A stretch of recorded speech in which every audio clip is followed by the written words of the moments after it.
making sure that we have the right tools to satisfy student requirements in terms of them being able to access the materials that they need to succeed in their studies. And I'm not convinced that what we currently have delivers all that resource discovery systems of today could deliver. One of our drivers for introducing a discovery system is that we want to improve the search. And the reason we want to improve search is because of our National Student Survey results, and that is one of the key things that the students give us as feedback from that survey. The National Student Survey results are now going to feed into the key information set, which will allow potential students and their parents to compare universities on a public site. So in other words, what we want to do is make sure that researchers spend their time breaking new ground, thinking new thoughts, experimenting, and not banging their heads against a bibliographic brick wall. So again, discovery has a lot to contribute in that area.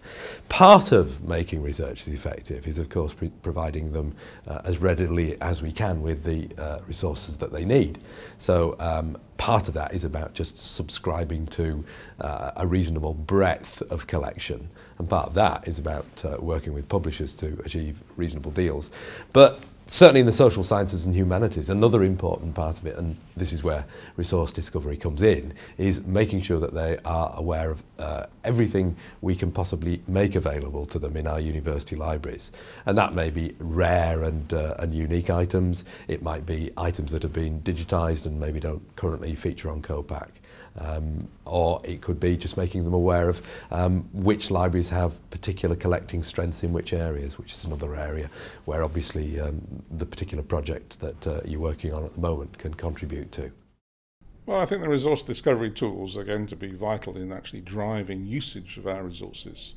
And if you pick the right one and if you set it up properly, it will drive usage not only of the resources that you subscribe to, giving best value for money, but it also drives usage of resources that you create in-house within the institution, learning objects, research articles, anything else.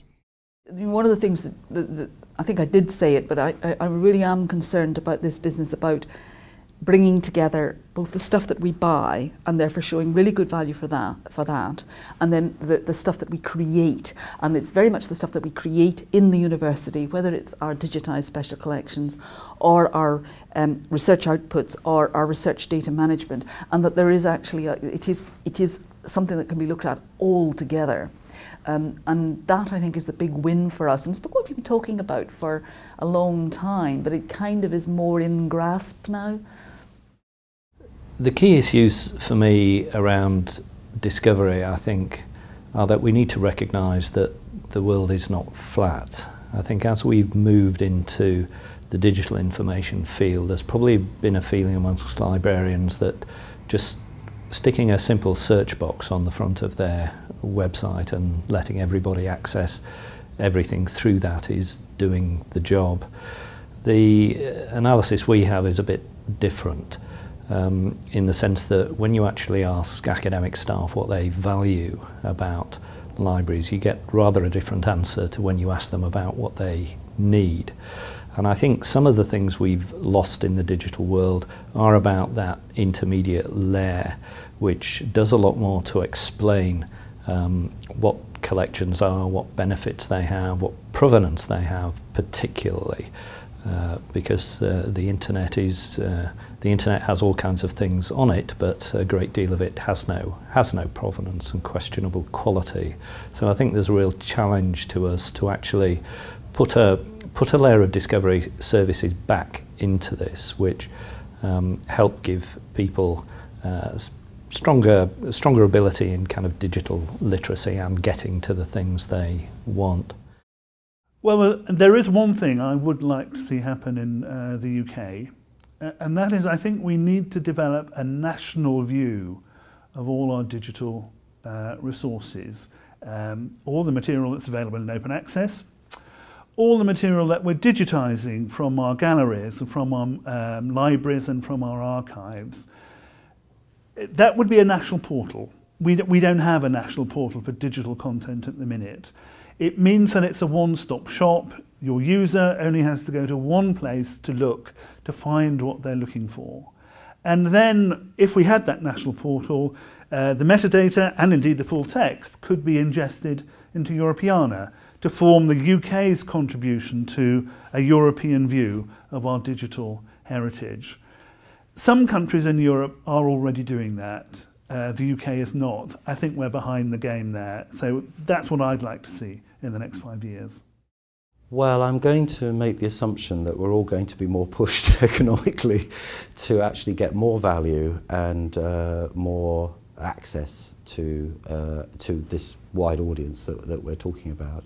So I would hope for this discovery that more and more individual institutions and also other providers, both commercial and non-commercial, would be attracted by the idea of making their material open and available, and that we would have seen a debate about the value of that, and we would have put in place some elements of infrastructure that helps to develop that.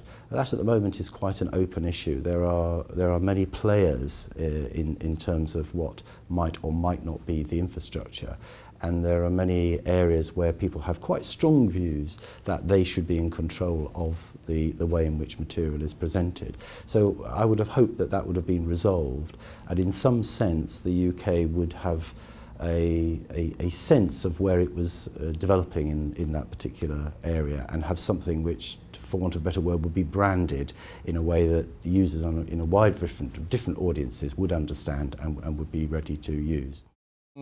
In 5 years, we must make sure that each institution knows what they've got, and we're making real steps then to actually link data so people can find out what they want across and between different institutions.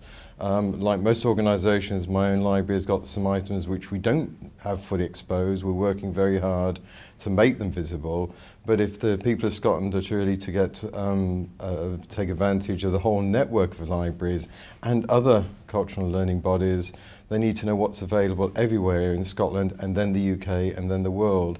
So the next 5 years is about making real steps in that direction. Resources are going to be hard. It's not, the economic situation is not helping us, but on the other hand, this is something we can't not do. The technology is there to help, and I think we've got an opportunity in the next 5 years to make real steps that demonstrate real progress. Because if we don't do it, people will use Google, they'll use other resources, and they'll find other routes to find information, but they'll only see what other people actually are starting to make available to them. Libraries have the responsibility to make sure people see as much as possible.